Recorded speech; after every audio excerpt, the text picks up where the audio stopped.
Good evening, ladies and gentlemen. Let me apologize for slightly delayed start, and the delegation had a meeting in the South Block, so excuses for that, and we're going to start right away. The topic we have today is on the prospects for values-based cooperation between India and the United States. It's not the normal subject that we talk about in India. For a long time, values were actually, well, we used to praise each other's democracies as the largest and the most powerful. We never really got down to working together. Values were not central to what we did in the Cold War. And the definitive history of the India-US relationship in the Cold War was called estranged democracies. So that kind of tells you everything, that India was the only democracy outside the Western Bloc.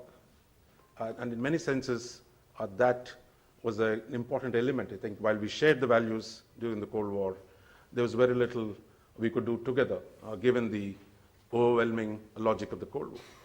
But today, as India and the US improved their relations in the last 2 decades, and we've begun to cross some important milestones in our cooperation, resolving the nuclear dispute and expanding our economic and other engagement, do values come into play?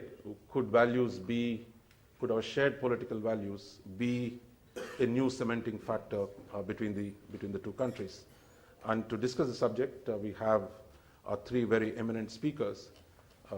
First, I'm not going to introduce the speakers in any great detail. We've circulated the bios to all of you.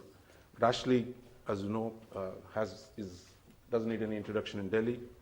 He's been very much part of the Indo-US engagement in the last decade, and many of the breakthroughs we made, Ashley's personal contribution to it has been a very important one.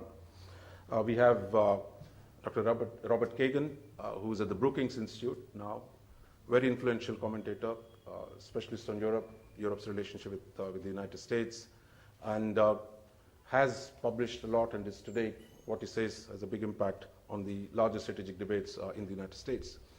And finally, last but not the least, William Kristol, one of the leading public intellectuals in the United States, who has shaped many of the political debates in recent years and is very much part of the debate on the big issues in the United States. So let me welcome the 3 gentlemen.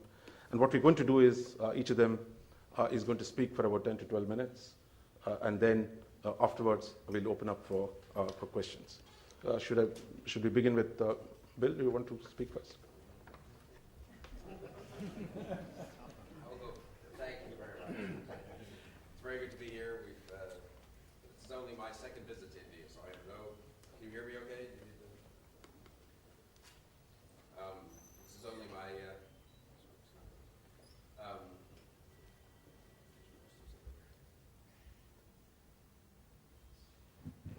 High tech here. This is only my second visit to India, and I am by no means not only not an expert, but I would say very much an amateur in discussing U.S.-India relations. But I've tried to be a strong advocate for a stronger U.S.-India relationship for quite some years, though, and one reason I very much wanted to come, and we all wanted to come, a group from various think tanks in Washington, was to see India ourselves and to learn about India, not to speak to Indians. So I will be very brief because I want to hear from you. We've had excellent meetings with people in government and think tanks and journalists, and it's been I think it's a very interesting time to be here. And I would just make this very simple point. I really believe this is a case where some of the normal platitudes and cliches of diplomacy actually turn out to be true. The world's largest democracy and the world's oldest democracy really do need to work together much more closely than they have in the past for their own sake and for the sake of the future of the world. I really believe that. I mean, we could have a world in 20 years that is a pretty nightmarish world. The 21st century could turn out to be a very nasty and unpleasant century if liberal democracies recede, if authoritarian governments get stronger, if nuclear weapons proliferate, and the like, if chaos increasingly takes over certain parts of the world. And incidentally, chaos could even unfortunately rise in parts of the world where it seems to have been repressed. Or we could have a very promising next several decades where the forces of liberty and democracy increasingly prevail, and I think that's quite possible. I'm not a pessimist about the United States. I'm not a pessimist about liberal democracy. Quite the contrary. But it's not going to happen automatically. There's no end of history. There are plenty of forces in the world who would like a future which is not the future that most Americans want and that most Indians want. And I think that the depth of common commitment to certain core principles on the part of the American public and the Indian public is the most important geostrategic fact, one of the most important geostrategic facts in the world today, just as important as details about economic growth and trading relationships and military balances. Those other things are very important. And what has to happen now, I do think, and what can happen now in light of the advances of the last 10, 15 years during the Clinton and Bush administrations, and now with President Obama's successful visit, with the signing of the nuclear deal and other agreements between the United States and India, is a real deepening of the strategic relationship and the public relationship between our two great democracies. And I think both are necessary. One without the other will not do it. Soft power without hard power can quickly fade away. I'm all for the strengthening soft power ties, but it has to be supplemented by serious thinking about the strategic threats that we face and the strategic obligations we have in terms of maintaining peace and at times even extending a zone of peace and freedom in Asia and around the world. And conversely, the geostrategic relationship won't be sound, I don't think, if it's doesn't go along with a deeper public relationship and a deeper relationship based on common principles and common aspirations. So I think both have to happen. It's a very unusual moment now where I think both nations are ready to move forward much more quickly than anyone would have thought possible 15 years ago or maybe even 6 or 9 months ago, honestly. It's a very odd, interesting moment. Just this today in discussions with senior government officials, I think we agreed, we're not in government and we don't speak for anyone but ourselves, I should make clear, but there was agreement that taking advantage of this moment is really one of the most important things that could happen. You know, there are many moments in history where there are opportunities and no one does anything wrong, no one behaves irresponsibly, it's just that the opportunities aren't really seized. The moment isn't seized, the opportunities aren't taken advantage of. That's my fear, actually, for the next few years. We'll get distracted, we'll be cautious, we'll have other considerations in mind, there'll be a lot of forces pulling for business as usual, a lot of people who want to relitigate issues from 10, 20, 30, 40, 60 years ago, and we will not move ahead as aggressively as we should with a deepened, both values-based and strategically based U.S.-India relationship, which I think is absolutely essential to a reasonably peaceful and promising future here in Asia and way beyond Asia as well. There's just no good future for the 21st century that doesn't assume a strong U.S., a strong India, and a strong U.S.-India relationship. This is one of these, it's a simple-minded statement, but it's one of these cases where I think the simple-minded statement is true and is the beginning of wisdom. So that's why we wanted to come here and see India for ourselves, and along with Ashley, who's seen India many, many, many times for many years, and despite Ashley Tellis's expert guidance, we've learned a lot on this trip, and had a really wonderful trip, and really educational for us. I think we can go back to Washington and report back on certain things concretely that can be done over the next few weeks and months and years that might help. As I say, we're not in government, we're just going to report back as citizens, as individuals. But I think also one conclusion that I came to before coming here, and it's been reinforced coming here, is the importance of deepening civil society connections, think tank connections, intellectual connections. You know, these are the two great democracies in the world, two of the greatest democracies in the world. I don't want to offend any of our friends elsewhere. And we don't have the depth. We have great commercial connections, of course, but we don't have the depth of intellectual connection that I think we should have for the future. There's a lot happening at the government level. There's a lot happening at the business level. There's not as much happening at the think tank, public discourse level.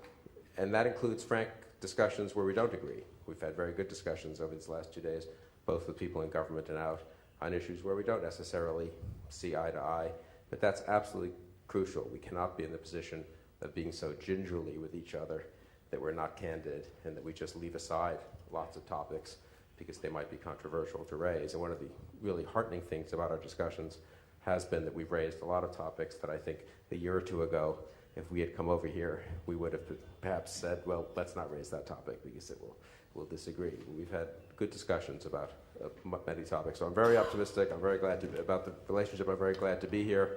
And really heartened about the opportunities we have for the future, but also cognizant of the responsibilities I think we in the US and you in India have for the sake of our countries and really for the sake of others around the world too, in making this relationship move forward over the next few months and years.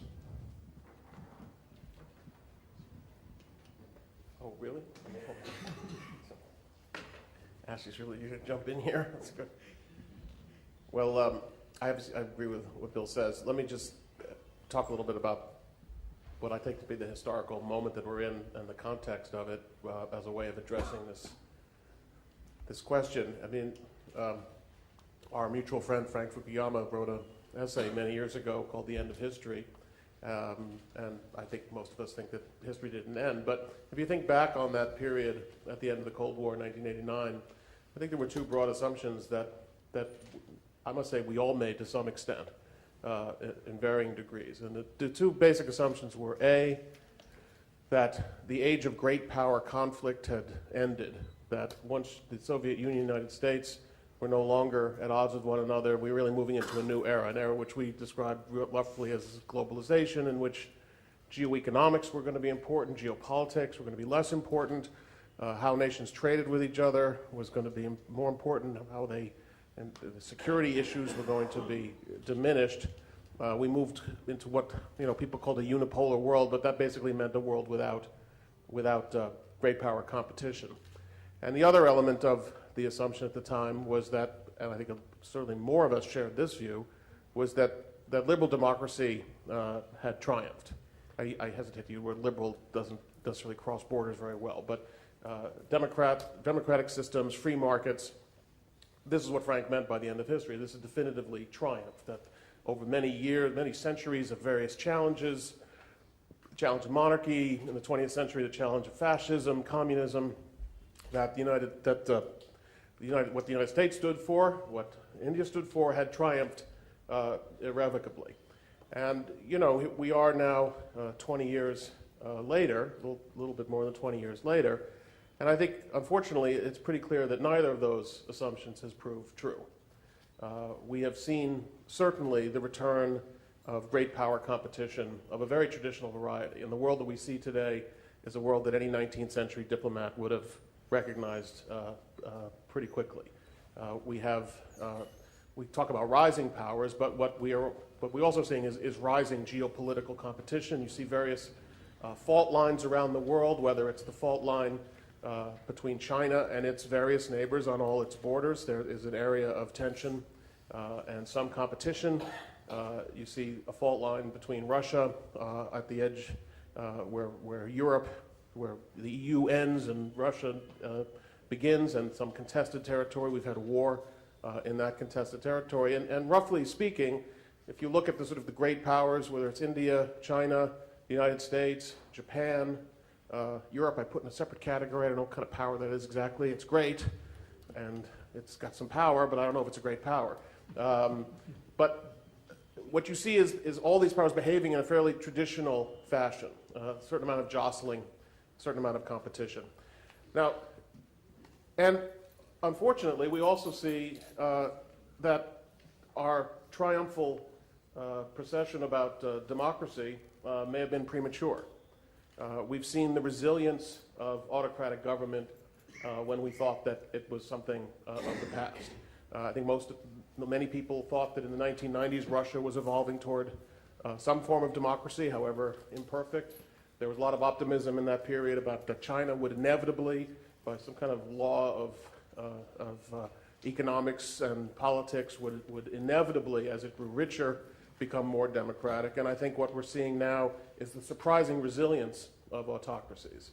And so you have these two things together. Both assumptions were wrong, or at least premature. And what you have now is A, return to great power, geopolitical competition, and B, competing political systems, autocracies on the one side and democracies on the other, and an overlap between the great power competition and what you might call an ideological competition. And this is significant because if you look through history, the balance of power at the level of great powers has had a tremendous impact in the overall direction of the world. So that if you go back to the 20th century, for instance, when there was the rise of fascism among some of the great powers in Europe, you actually saw the surprising spread of fascism in the strangest places like Latin America and elsewhere. The balance at the top affects the behavior of others. When fascism was destroyed and you had the rise of communism in the Soviet Union, you had a flowering of communist movements around the world. And we used to, in the United States, think that this was being transplanted by the Soviets. But in a way, it was local groups following what seemed to be a good model. Good model for social progress, they felt, but also a successful model for ruling. When the Cold War was coming to a close and the Soviet Union was falling, and then you had the victories of the democracies, you saw this great flowering of democracy. They called it the third wave of democracy. And what we've seen in recent years with the strength of autocracies has been a bit of a retreat in democracies. If you look at the Freedom House's survey of the world, for 4 consecutive years, the number of democratic nations in the world has been in decline. And I think we shouldn't be surprised by this trend. And so it matters to us, and by us I mean those of us who believe in democracy and free markets, it matters to us what the global balance of power is between autocracy and democracy. We have a stake in it because much of what we enjoy in the world, much of what we have come to take for granted as a kind of, and again I'll use the word advisedly, a kind of a liberal political and economic order in the international system, what I think many believed, and I think the thesis of Frank Fukuyama was this is the natural evolution of humankind, that this is just progress. This is the direction that humanity is moving in. And I think that was an optical illusion. The reality is the nature of the international system reflects the distribution of power among the nations in that system. And so what we saw was very powerful free market democracies dominating the international system. Well, if the free market democracies become less powerful and the autocracies and the practicers of, I think, what people are calling these days state capitalism or government-directed capitalism become stronger, that will affect the overall system in which we all operate. So, one is tempted to say that we need to remember that, no man is an island in the international system. It does matter to us what is happening in Russia. It does matter to us what kind of system China has, not perhaps in an immediate sense in our own countries, but in the nature of the international system as a whole. And so, as we look ahead, and I think it's important that we look ahead and not backward, because God knows that the United States and India have had complicated relationships throughout history, with, I'm sure, our share of mistakes on both sides.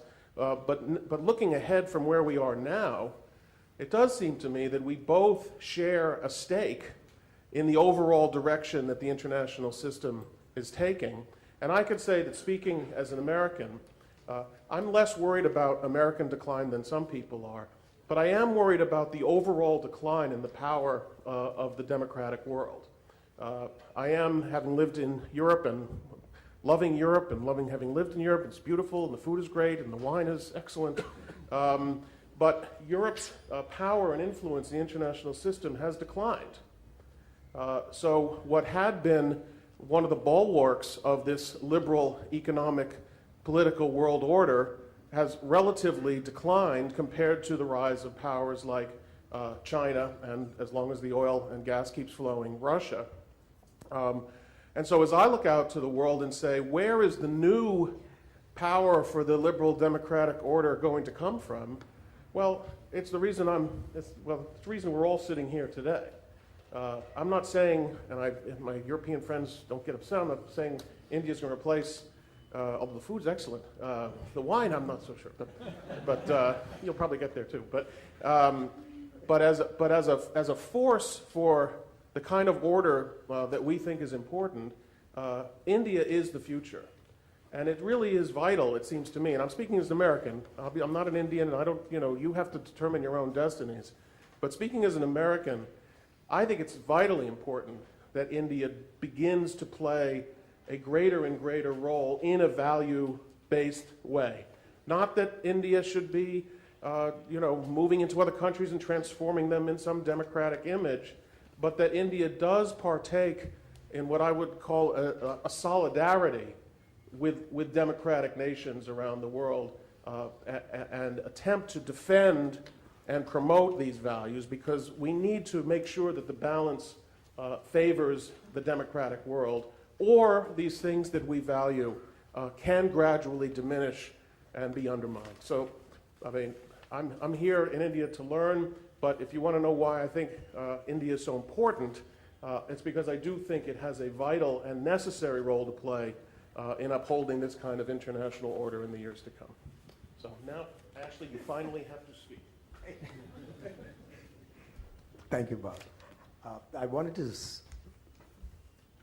make three propositions today, trying to think through the role that values would play in the context of the US-India partnership as we go forward.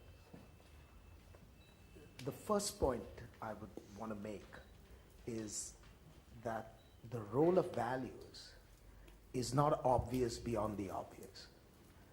We recognize that we share a common set of common vision, a common set of beliefs, a common set of principles, and that those principles are anchored in liberal democracy. Those liberal democratic principles are essentially grounded on what Kant would call a respect for persons. And that respect for persons is expressed in the political systems that we have in both our countries. And although those political systems differ in their details, in the fundamental premise that the system exists to serve the individual, and that the individual is not a cog who exists to serve the system, I think the United States and India are clearly on the same level. The second proposition is that however much the first proposition is true, it's not clear what that means for the management of international politics. And I would argue here that what values do is that they define certain boundaries. The first thing that values do is that they provide for us a vision of what we all aspire to in terms of creating a just political order. That serves as a glue that provides a certain strategic orientation and a certain strategic direction. And that's, I think, extremely important. They also serve another purpose. And the other purpose is that because we have this fundamental commonality in terms of respect for persons, they provide a guarantee that we will not fundamentally, in some core way, threaten the deep political interests of the other. So it provides a certain assurance of the pacificity of one democratic state towards the other. This doesn't mean that there are not going to be disagreements and that we are not going to have identical policies. All that is true. But it gives you a certain assurance that at the end of the day, because there are certain norms shared across democratic systems, because the organization of democratic systems provides objective means by which different interests are adjudicated and reconciled. There is some assurance that there will be no fundamental threat posed by one democratic system to the other. So in that sense, I see values as being extremely important because they define certain contours of interaction. They provide a vision of what the best order would be, and it provides us a means of measuring how we can judge our own actions towards that end. And it provides us a certain assurance that we will not levy mortal threats at the other. And that is, again, extremely important.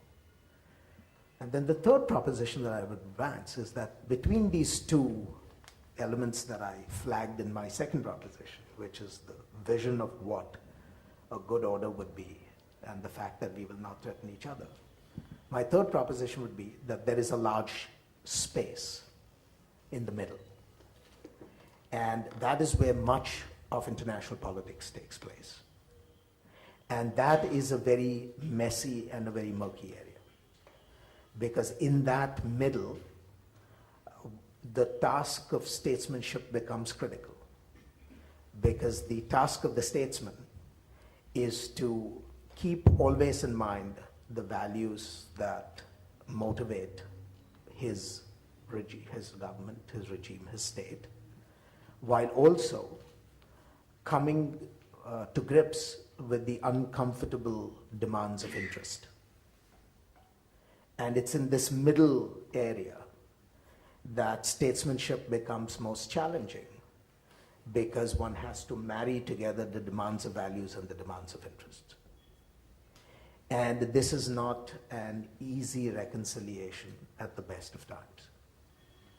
And this is what will often create problems even for two otherwise democratic states like the United States and India from always being in perfect accord. Because even when there is a complete commensurability on the issue of values, there will be divergences of interests or divergences in the way these interests are managed. And I think that is going to be the challenge for both countries as they go forward, to find that fine balance between what their values demand of them and what their interests require. And in this context, I think the point that both Bob made and Bill made, I think is central, that it is in the common interests of the United States and India, no matter what our micro differences on any given subject may be, that the balance of power in the broadest and most fundamental sense, that both sides work to preserving a global balance of power that favors freedom. That democratic societies at the end of the day ought to be, or at least we ought to work to ensure that they always remain more powerful relative to their challengers and their adversaries. Because while the utterances of prophets may be powerful, I think it is important for the survival of the utterance that the prophet always be suitably armed. And in that sense, democracy must fortify itself. And so I see where the United States and India are concerned, a great opportunity to bring together two states that share certain common visions of how the world ought to be organized, with the potential to actually strengthen each other in material terms. And then to use that strengthened partnership to actually achieve certain outcomes. And there are two big areas where I think this will become manifest very, very quickly, literally in the months ahead. The first is going to be with respect to preserving an Asia that is essentially free from any local or foreign hegemony. It's an objective that's extremely important to India. It's an objective that's equally important to the United States. And it's an issue area where, again, values and interests come together in a very nice and complementary way. The second area, which is an area that we are already trying to manage even as we speak, is how does one protect democratic societies against the threats posed by violent religious extremism? Which again is another good example of where the United States and India find themselves on exactly the same side of the divide. Now again, in the management of this problem, there will be differences, there will be divergences, because you don't get perfect matches in how interests add up. But in terms of the broad orientation, I don't think there is any difference. On the question of broad orientation, I think there is a fundamental convergence. And so I think the US and India will have great advantages as we think of the world ahead, because of this complementarity of values and interests. But because of that second proposition that I advanced, that large gap that exists between the vision of where we want to go and the fact that we will never threaten each other, because there exists that large gap, and that's where all the activity of politics takes place, I think there will be a real role for statesmanship, there will be a role for leadership, there will be a role for good prudential judgment on the part of leaders on both sides. And we should not reach the point of complacency where we simply think that because we have a convergence of values, all our problems of managing international politics in a sense somehow disappear. They don't. The hard work of international politics still continues. But we can afford to take risks vis-a-vis each other, and this is the point I want to end with. We can afford to take risks vis-a-vis each other in terms of the decisions we make, in terms of the way we step forward, precisely because we know at the end of the day that there is a common vision of what good order means that we both share.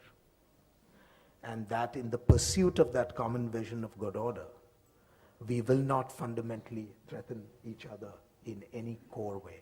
I think that provides us the reassurance, and it provides us the liberties to actually take the risks.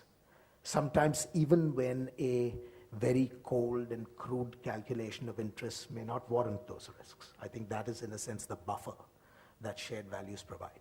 It gives you the freedom to do things in pursuit of something larger than what may be crude, immediate, narrow self-interest.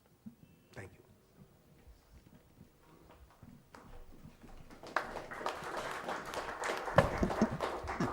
Thank you.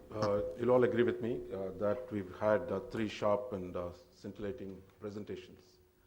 But what interests me is that it's a different conversation.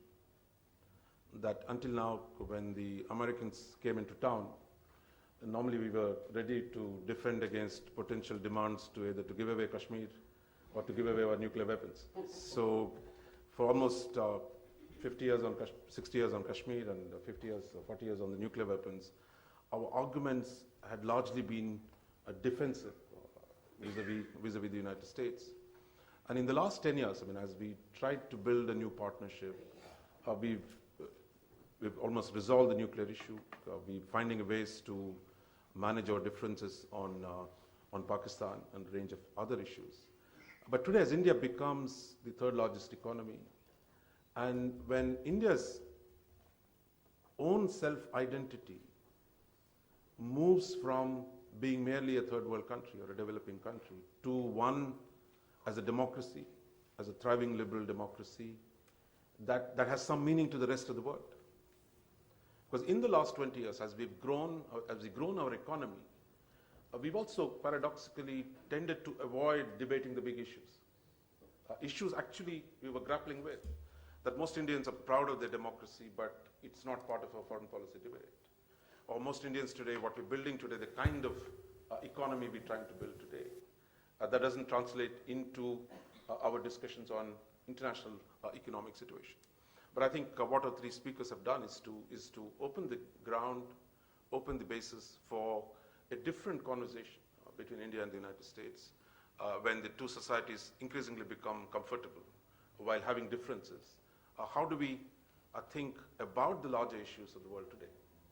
Whether it is the kind of cooperation that can be built among democracies, Or how do we manage the contestation that's emerging between the Anglo-Saxon kind of capitalism and the mercantile capitalism that some other states are trying to build? How do we deal with these challenges that are beginning to emerge? And then, of course, well, Europe has gone postmodern. We are faced with pre-modern challenges which threaten the very base of our societies, and how we deal with this pre-modern atavistic threats that are materialized in the last 20 years. So it's a rich menu for discussion, and I'm sure there are very wide-ranging views in the audience, which is a distinguished audience here. So let me invite you to join the conversation, and please identify yourself, and let's match the sharp and precise formulation with the same kind of sharp and short questions or comments. Ambassador Rana. Thank you. I will follow the lead of the speakers and remain seated. My name is Kristol. I retired from the Indian Foreign Service and now teach and write on diplomacy as it happens. There is no arguing that India-US relations have moved entirely on a new track. Lots of commonalities, lots of good things happening, and the future seems bright. But what about values-based international relations? It's a seductive idea, but I think also one that needs much more deeper analysis than perhaps what could be presented in very, very short sketches by our three outstanding speakers. We all speak of values, we all articulate values, but we act on the basis of our interests. This is a simple, plain fact of life. I don't have to give examples, they are familiar to everyone. Is democracy really a universal prescription? In the sense of the way most of us mean democracy much of the time. The Côte d'Ivoire is teaching us, in the process of teaching us, a new kind of lesson. After Zimbabwe and Kenya, we now have Côte d'Ivoire. The man who loses the election hangs on in office and works for a compromise where he remains, the defeated leader remains in the seat of power. Is that an absolute disaster? Yes and no. Zimbabwe, probably. Kenya, less so. You have a rather intriguing set of things happening in Kenya. Lastly, the international system, I would submit, reflects a plurality of solutions, not one solution. Liberal capitalism met its demise in the 2008 recession. Those who were cautious in applying the liberal aspects of capitalism have done a great deal better. I would end by saying that China offers an interesting example. Yesterday's Herald Tribune has a rather interesting article by an Aspen fellow, in fact, a Henry Crown fellow, who makes the point that don't imagine that there is one universal democratic prescription. Thank you.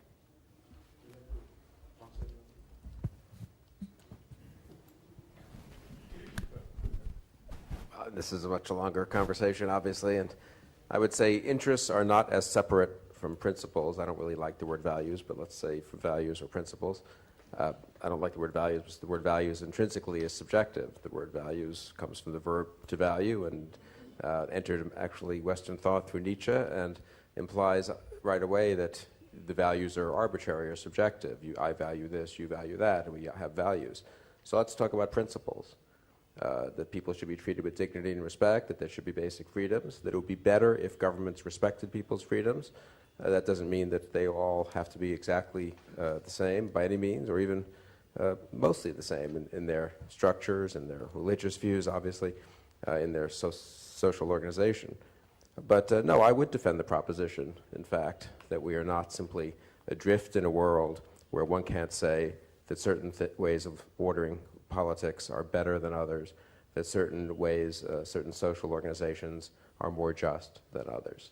And I don't think we need to be embarrassed about saying that. That doesn't mean we simply go around being stupidly and simple-mindedly judgmental, and we don't understand that people have complex histories and that we're not certain about many things, and that many ways of organizing societies are problematic, and that even the best way of organizing a society, if there is a best way, is itself problematic, because this is the real world, not a world of utopias.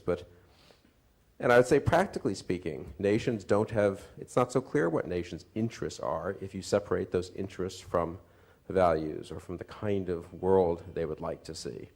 Is our interest merely survival? Is our interest, the U.S. could have survived, the northern part of the United States could have survived fine and probably could have flourished with the South being a slave-owning part of the United States.